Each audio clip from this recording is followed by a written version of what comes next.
Jen Psaki, who is White House press secretary, really the mouthpiece for, that's literally the job. I'm not just saying that in an insulting way.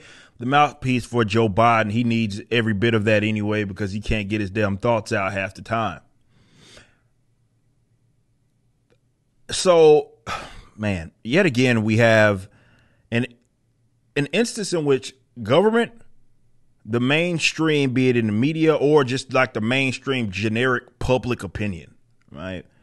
When it comes to vaccinations, is that you must get it. Like if you've talked to these brainlets that you probably live next to, that sort of is their approach, where there is there's no instance that they can ever really consider in which people just do not voluntarily want the vaccine or not falling over the neighbors because they did that. Maybe it was peer pressure that got them, but they did that. And this is why a lot of people are tying their virtue to the vaccine itself. You've seen a lot of that through by way of celebrities, creators, and just Joe Blows. Like, okay, look at me. I got the vaccine. I'm a good person. You didn't get it, so you must be a bad person. That's pretty much how they see it. Never is it, okay, by now, which is the point that I was making yesterday on The Blaze, is that right now, I don't think there's one person in this country that doesn't know that there's a vaccine for COVID that is available to them and that they can get it fairly easily. I don't think there's one person in the country that doesn't understand that. So by now, I know they failed to make their vaccination rates. The White House, they had, I believe it was 70% of Americans they wanted. I believe that's a percentage. I could be wrong, but 70% or roughly around that, they wanted vaccinated by July 4th. They did not meet those numbers. So what's happening now is that they're going back to not necessarily back to the drawing board. It's more so they're leading with this idea that the people that have not got the vaccine must be something wrong with them, especially from an educational standpoint. So going back to the point, they can't see the world in which there are people that simply made an educated, albeit an educated decision to just simply not get it.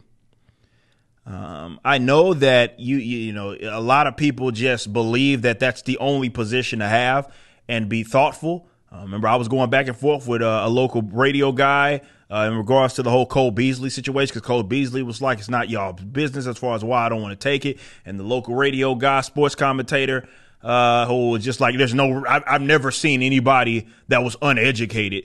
He's never seen anybody that was basically educated that was in opposition to getting the vaccine, right? It's like his default is that you have to get it and you must be stupid or you're believing in some conspiracy theories in the event that you don't get it.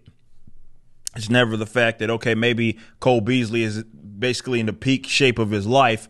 You know, he looks at the survival rates, he looks at the hospitalization rates, and they're virtually zero with people with his sort of status. So he'd rather, in the event that he gets it, just take his chances with it, as we do with other viruses that even have vaccines, such as the flu. And it is what it is. That's a risk that he's willing to assume, and that is his right as a human being in order to assume that, considering the survival rate of this, and consider that y'all fluctuate in terms of how the spread of it works anyway. But they can't see a world in which people have made decisions for themselves and came to a different conclusion, as if we don't have access to this data. Jen Psaki had some very interesting things to say about that, and I want to let's go ahead and listen in on it if you don't mind. Let's check out what Jen had to say about this. In more healthcare settings and respond to hotspots. The president will outline 5 areas his team is focused on to get more Americans vaccinated. 1, targeted community by community door-to-door outreach to get remaining Americans vaccinated by ensuring they have the information they need on how both safe and accessible the vaccine is. 2, a renewed emphasis on getting the vaccines to more primary care doctors and physicians, something. So, I mean, that latter half is what I really want to focus on. It's more so that first bit, in terms of what she said.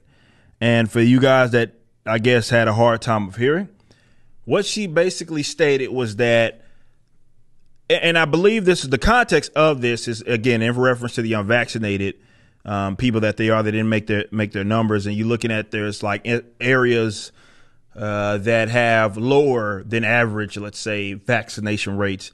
And I guess the questions, or rather what they're trying to answer, is how do we get these people vaccinated?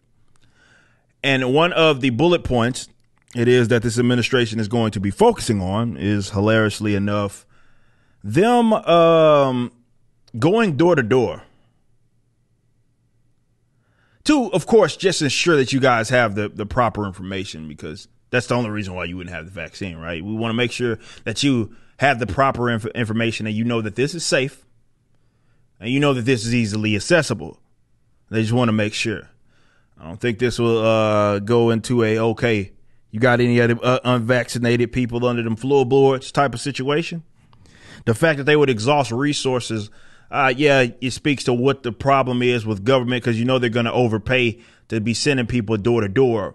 But it also lets you think of what's next. So what happens next? And this was the question, I guess, that we have to answer, or we were attempting to answer yesterday over on the News of Why It Matters, me and Jaco Booyens. And that was, what's next? So let's assume, just for the sake of conversation, they start doing this door to door. And I just want y'all to understand this is something that would be very interesting in the fact that this is the federal government doing it. So are they sending feds? Are they going to be working with local police officers? That's going to be an interesting conversation to have, because I do think there's going to be a push and a pull and a tug of war match depending on what the area actually is. So who they're going to work with, and are they just going to be sending feds door to door? Interesting enough. But that's what they're saying that they're going to do as a bullet point. And you have to think about what's next in the event that they do that, whether it be sending feds to your door, federal officers or federal workers to your door, federal social workers to your door, to make sure that you have all the information that you need. Like, if they don't make the numbers that they push for again, what happens after that? Because that in itself is a pretty steep jump. Again, we haven't done anything like this in modern history like this. Definitely with all of the spread of information being as fast as it is right now, because everybody has phones and laptops, computers, and they're connected. Even the people in the rural spots, they're connected. So what happens next? And I know at the beginning of this, not necessarily at the beginning, it was really well within it, I said that I don't foresee a world in which they would, or this is what I said, it's highly unlikely that there will ever be a direct mandate of a vaccination, meaning that the state said you must be vaccinated or else you're going to prison type of stuff, and will then, chain you to a hospital bed and then inject you with, I don't see that happening. It was more so going to be by way of more coercive methods, extortive methods, and maybe they'll tie it to being able to do certain things to make it nearly impossible for you to continue your life. I said that was more likely. But when you see something like this, which is a big stretch of, okay, we're talking about going door to door, and definitely when you consider this is a federal government effort going into communities, yeah, there's a cause for concern there as far as what's next on the table in the event that they don't meet the numbers. Because like I've said, guys, by now the information is out there. So how much more is it going to increase anyway? Even with this effort of people that through these voluntary measures, are people going to then, there'll be a few more stragglers that are succumb to the peer pressure, but most of those people that have not got it yet are not going to get it. They're not planning to get it, like myself. It's not an option. Right? Yes, I've come to the conclusion by way of not only speaking with my doctor, analyzing the data and understanding the reality of the situation, not fearmonger. And that's a risk that I'm willing to assume. Consider that it's still in this experimental phase, as vaccine and everything. I'll just keep it easy. I've made that decision, and I'm obviously well within my right to do so. But what's next? And I'm asking that question genuinely. I don't know. But it does seem as if they are, because that's something that I didn't see coming. I will say that. Feds going door to door. Now, obviously, there hasn't been any implementation of this. Yes, we'll see what this looks like. But feds, just the idea of the federal government sending people door to door over a vaccine, yeah, it's going to freak anybody out, or rather, their spidey senses start to tingle there, because you're like, okay, dude, what do you got next up your sleeve? Now, I do say that this is going to end up in some conflict if they are, which again, I think that's what a tug of war match. You're going to see more of a tug of war match between the federal governments and the local and state governments, definitely in red areas. And that's going to be an interesting battle. But let's just assume that the Fed somehow skip over that and you're in an area in which they actually sent people to your door. That is going to end up bad for a lot of people.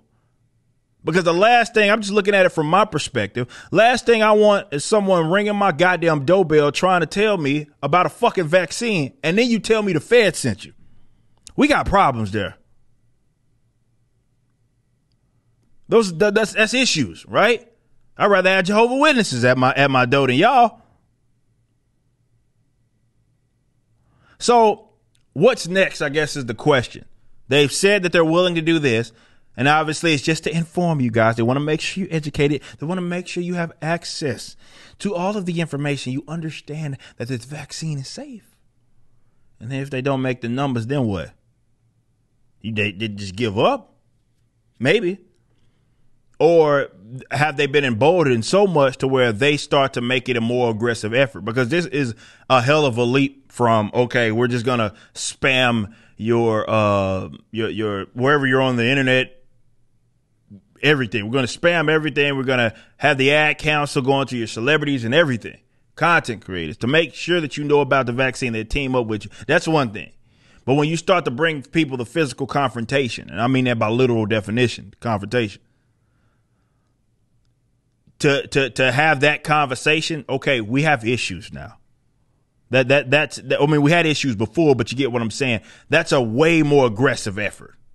So you have to think, what the fuck is next? You just watched a clip from my podcast, For Canon's Sake. Catch us live at 12 p.m. throughout the week over at youtube.com/YoungRipper59 and follow us over at odyssey.com/@YoungRipper59. If you want to watch the entire video cast after the show is over, just be sure to become a member on the YouTube channel. Of course, the full audio portion of the podcast is available for free on all major digital platforms, or just visit forcanonsake.com.